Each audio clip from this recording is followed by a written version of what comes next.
morning. This is the Ramblings of the Discipline Mind Podcast for Thursday, March 3rd, 2016. So I did a post yesterday on the Golden Age of the Solar Clipper page that I'm a member of. And the reaction to it wasn't quite what I was hoping to engender. So while I posted a little bit on there to kind of clarify, I thought maybe I'd talk about it here.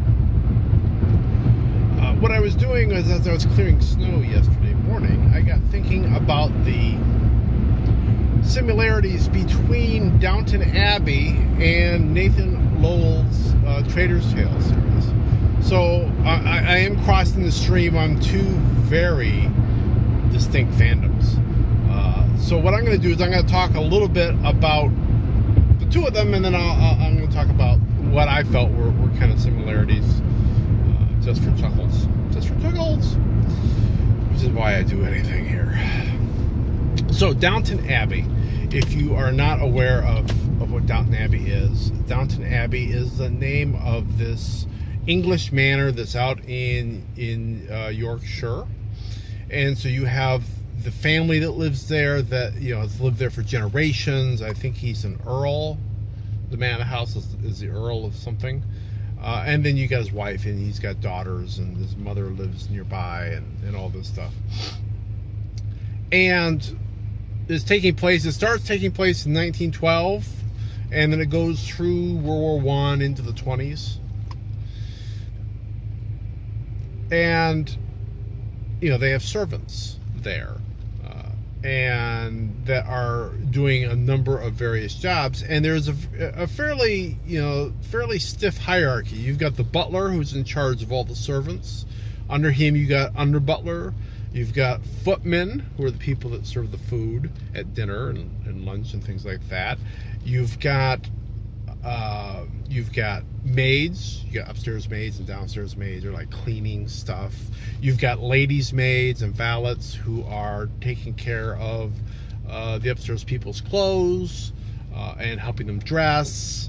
And you get kitchen staff that are obviously preparing the meals. And it is fairly regimented. It is. And it's called in service, being in service. That is the term that they call it by. So if you watch Downton Abbey or current with it, when somebody says, what do you do, and you're a butler, your response would most likely be, I'm in service. And that just means I work as a servant. Now, I use that phrase in quotes in my post, and I didn't explain it because I did say at the very beginning that, I was trying to capture those people that not only were fans of Nathan's work, but also of Downton Abbey, so I kind of felt I didn't have to. Apparently I did, because a lot of people thought I was talking about being in the service, and thought I was talking about being in the military, and that wasn't the case at all, and I did clarify that later. There is some upward mobility, if you're working in the kitchen as, I don't know if it's the terms of scullery maid or whatever, but you're working in the kitchen, eventually maybe you can work your way up to cook. If you're a footman, you could probably aspire to at some point later in life be a under butler or a butler after many years. It is kind of seen as a solid commitment. At least back in that era, most of them did it for life. And sometimes it was something that, generations did, being in service to a particular family. So there is a bit of a commitment there. So that's kind of, and I'm specifically talking about the downstairs people, so the servants. I'm not really going to talk about too much about the upstairs people. I think there is an analogy in Nathan's universe, and I'll talk briefly about that, but the main thing I was thinking about were the servants of Downton Abbey and the people working the ships in Nathan Lowell's Solar Clipper series. So there are these ships in the merchant fleet. They're called Solar Clippers in Nathan's books, and they go from system to system hauling freight. And once again, it's a very regimented lifestyle. You have the captain of the ship, who I would compare to the butler in Downton Abbey. You've got a number of officers. You got first mate, second mate, third mate, some section heads, things of that nature. So there's probably a bit more of a management structure in place there than really what Downton Abbey has. Although Downton Abbey basically has, you have the butler, and then you have I forget what her name. The name of the character is Mrs. Hughes. Until recently, she just got married. But she's kind of I don't know if you call it the house mistress. I forget what the title is, but she's basically in charge of the kitchen and all the maids, whereas the butler is in charge of the under butler and the footman, and basically all the male staffs. It's kind of separated by gender. There's a chauffeur, being in charge of the chauffeur, so on and so forth. So the captain would be the butler, and probably the first mate would be analogous to Mrs. Hughes, somewhat. And then you have the people that are the crew, which is what we spend most of our time with in the books, is Ishmael Wong and the rest of the crew. And the similarities are, let me go into what they do. So they sign on to work at a particular ship, and they do what's called signing the articles, which is really kind of a government-enforced contract of employment with a typical term of 2 years that can be extended. So you've taken this job, you signed the contract, you're dedicated to be there in 2 years. Now you can go from ship to ship if the ship has an opening that you're qualified for. So there's some mobility there. And the same thing with being in service. People do shift from one boss to another occasionally.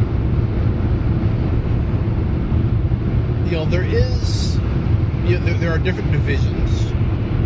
You've got, so while you've got the kind of the presentation staff in Downton Abbey, the footman and the butler and under butler and all that, you've got the deck division, which are the people that are flying the ship. You've got environmental, which are the people that are making sure that the air and water are properly recycled and purified. You've got the engineering division, and they're concerned with the engines and the physical plants of the ship. You've got cargo. You can tell what they're interested in. And then you got the mess division. So I think mess is actually a subset of deck, I think. But you got these different divisions. People can move up. It's a little bit more structured and defined than probably in the in-service world, in the Downton Abbey world, because you can take a test to get to the next rating and move up that way. And then if your ship has an opening for that rating, or another ship has an opening for that rating, you can go take it.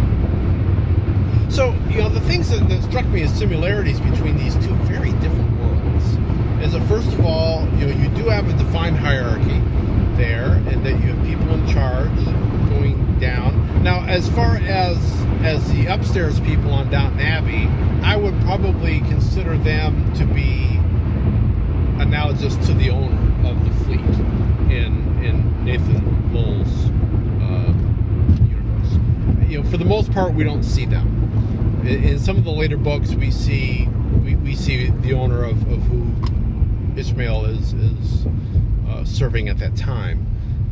It's a different fleet than the Young Lords, but for the most part, they're off screen. They might be referred to, but they're pretty much off screen. And I kind of think that they feel the same. They're in the same as far as the relationship. They're in the same position as the upstairs family. Now the show is much more about the upstairs family. I mean, they kind of evenly divided between the upstairs and the downstairs.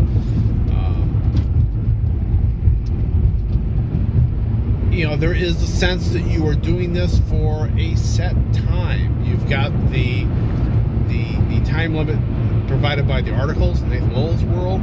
For the Downton Abbey world, it's something you stick with. It's a career path.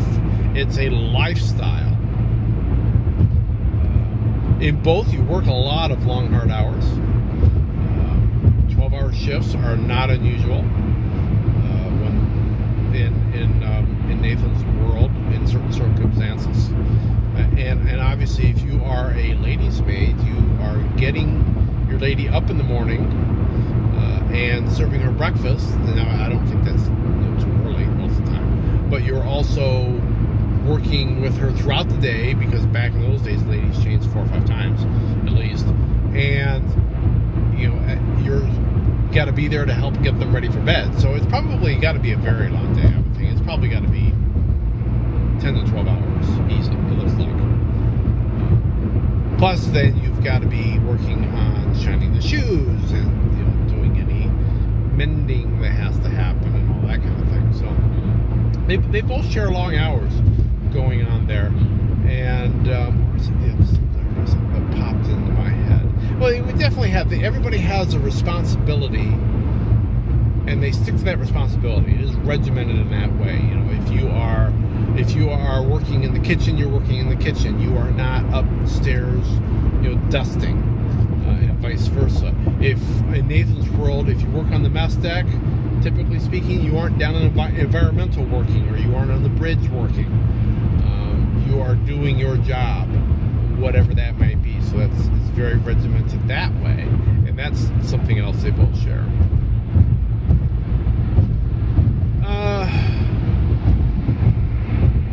So yeah, I mean, that was really kind of my thoughts on that. I just thought it was interesting that here you got 2 different lifestyles, vastly different in time, because this is happening more than 100 years ago by our timeline.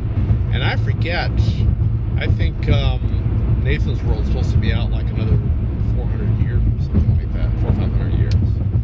So they've got 600 years between them, but yet it's interesting to me that the structure of how things work with these 2 groups of people do bear some similarities, and they were kind of like analogous to one another a little bit. So that just struck me as interesting. I had to think about something while I was shoveling yesterday, so that was what my brain went to for some strange reason. Anyway, I think I will let that be that for today. I will be back tomorrow, and I'll be talking to you then. So, be seeing you.